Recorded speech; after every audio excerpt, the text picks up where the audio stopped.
L'art de la table. Quelles sont les règles pour élaborer le menu idéal?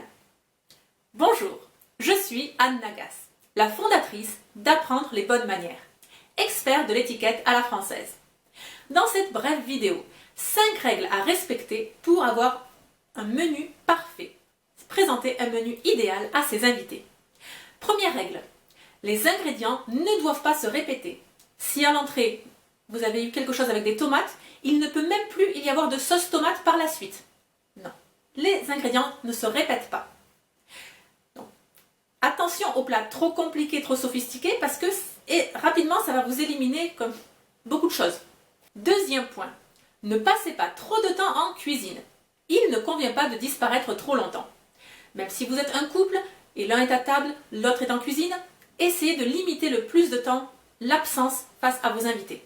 Non, soyez présents. Donc, confectionnez un menu qui nécessite peu de préparation finale. Essayez de tout anticiper au préalable.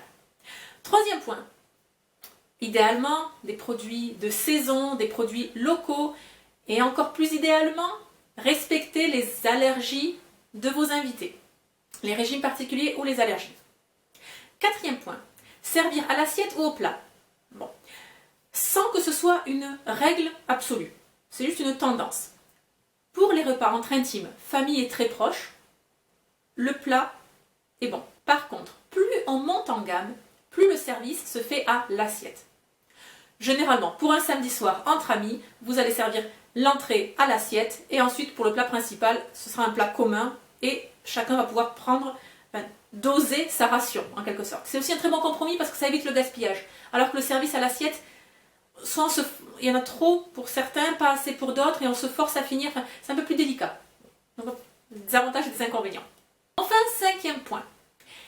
Essayez d'avoir des aliments déjà décortiqués. Donc des aliments simples à manger. Là-dessus, je m'explique. Si vous servez des fruits de mer par exemple ou une viande où il faut ronger les os, il faut décortiquer vraiment ça au couteau et à la fourchette, ce n'est pas aisé pour nombre d'invités. Ils ne sont pas tous très, très dextres. Donc, si c'est des fruits de mer par exemple, des moules ou des crevettes et des gambas, essayez de les présenter dans un plat où déjà ils sont décortiqués. Il suffira de piquer avec sa fourchette et de les porter à la bouche.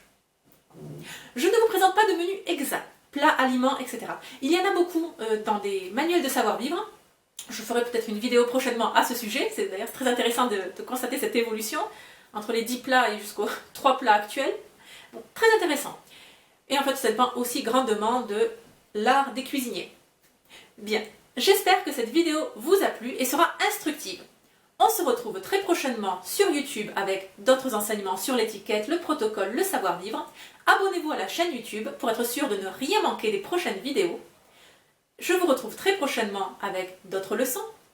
Et n'oubliez pas, la bienséance fait la différence.